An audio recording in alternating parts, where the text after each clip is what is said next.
Thanks so much for coming to watch my tutorial on how to make this pop-up book.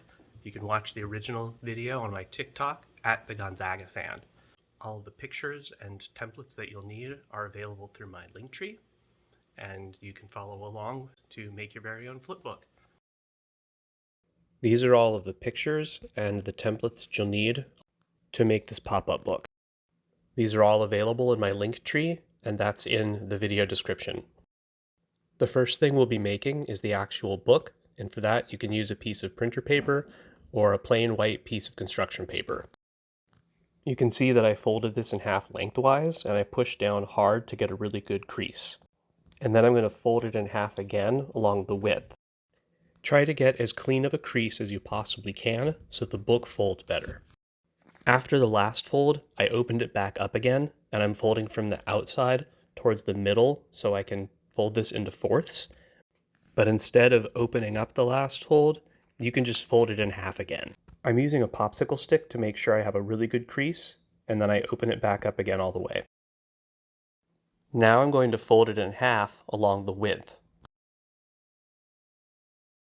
And I'm going to cut just up to the middle of the paper.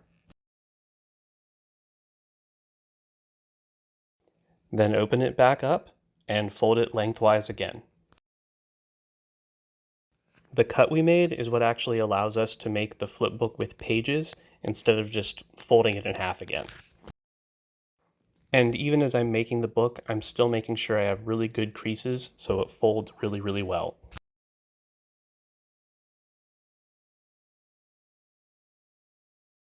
If you did it right, you'll have 6 pages plus the front and the back cover. I recommend labeling the pages before you start, so when you unfold the book to decorate each page, you'll know which page you're working on.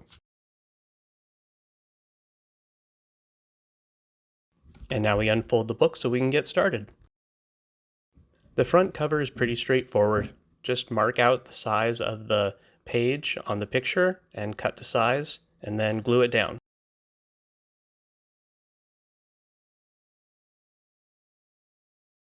Once that's done, it's time to work on the money.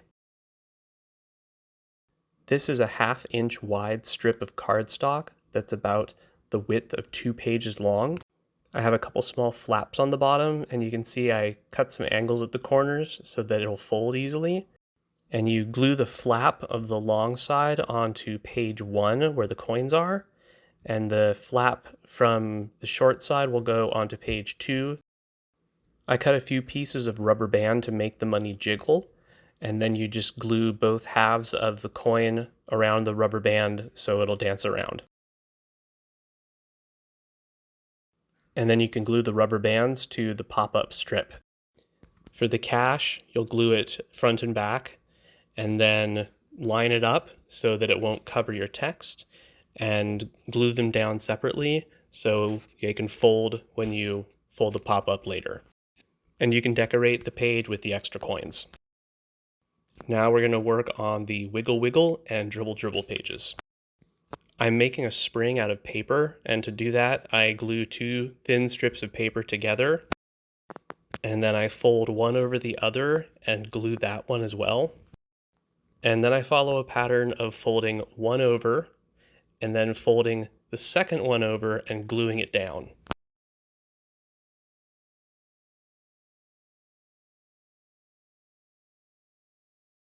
So after I apply this glue, I'll fold, and then I'll fold the other one over without gluing, and then I'll put on a little more glue, and then fold the next one over. And I keep going all the way up till I run out of paper.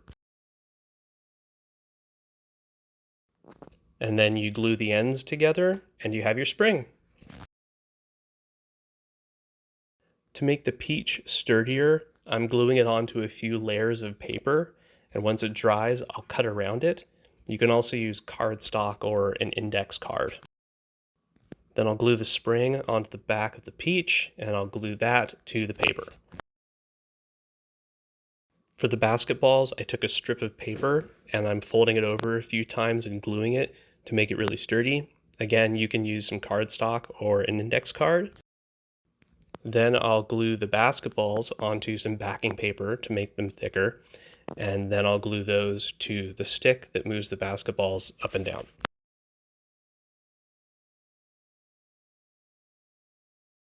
After I glue the bulldog and the words onto the paper, I cut a slit just above the words so I can slide the basketball up and down. Now we're working on the road for the Fiat page. I make some marks so I know where I need to cut, and then I just make sure it fits nicely on the page. And I'm going to use an X-Acto knife to make a couple of slits where the paper strip will go that connects to the Fiat to make it move up and down. I also glued the Fiat picture onto some index card paper, and then I made another strip of paper that I'm gluing onto the back, but not completely gluing it all the way. And that's going to slide through the two slits I made so the Fiat can move up and down. Okay, this one's tricky. It's the slack. In the pictures you print out, there's a left side and a right side, plus some extra long pieces for the windows and the legs, and for the other parts of the car. When you cut them all out, you can see how they sort of fit by how I have them laid out here. And the first thing we'll do is glue the extra long arm onto the arm on the picture. Then we'll glue the extra long window and the extra long console area, and then the extra long top and bottom leg. And you can see here kind of how that all fits together. But again, doesn't have to be perfect. Don't have to do it exactly the way that I did it. I'm gluing it onto some extra paper here so it's easier to glue down. The trick is you don't want to glue the whole thing all the way down, just the outer edges. And then you use an X-Acto knife to cut around so that the legs and hands have something to slide in and out of. Okay, dear God, how am I going to describe this? This is the wine part, and you're going to use this template to make a rotating circle arm based on you pulling the tab in and out. If you see a black line, you cut around it or through it, and if you see a red line, you're going to fold it. And here I am gluing together the pieces of the pull tab so they're a little sturdier.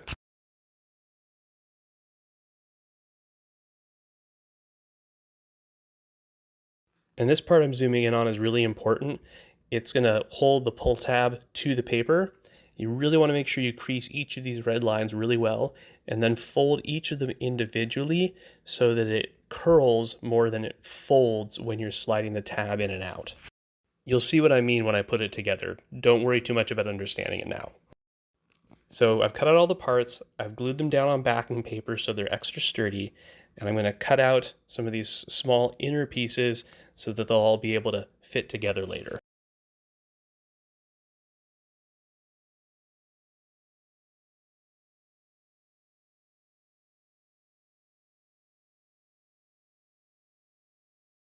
We're going to use the left half of this as a template for where you're going to cut on the person with the wine glass to know exactly where your arm is going to go.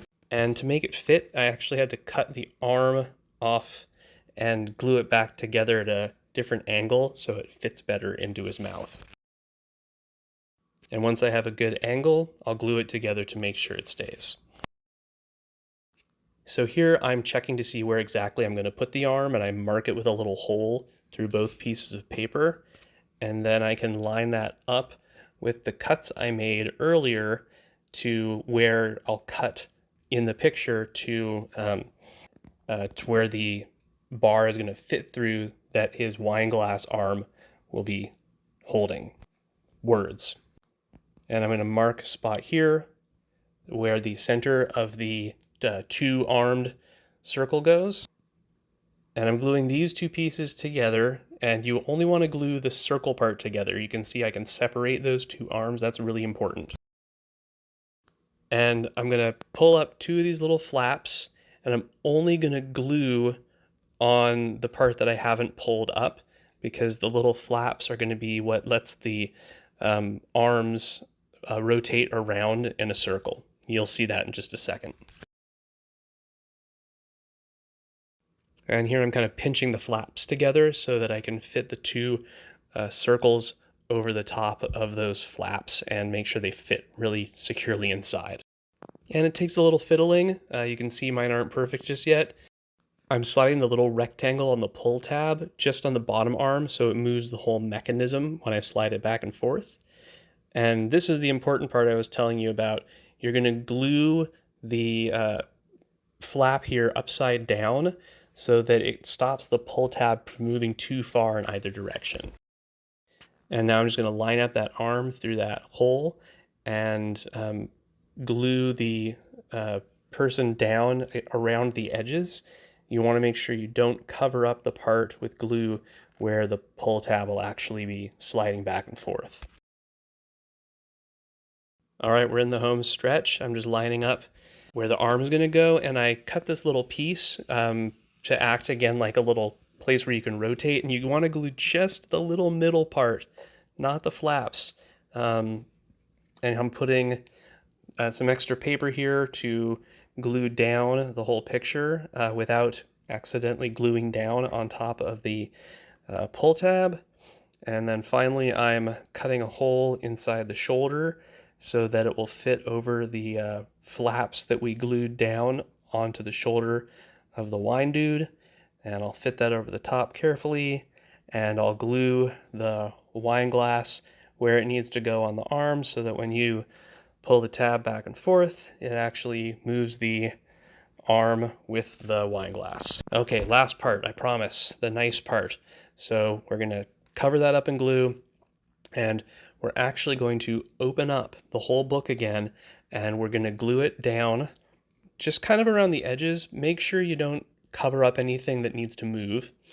Then you'll cut a slit down the middle to match the slit you already cut, and that way you can fold the book closed again.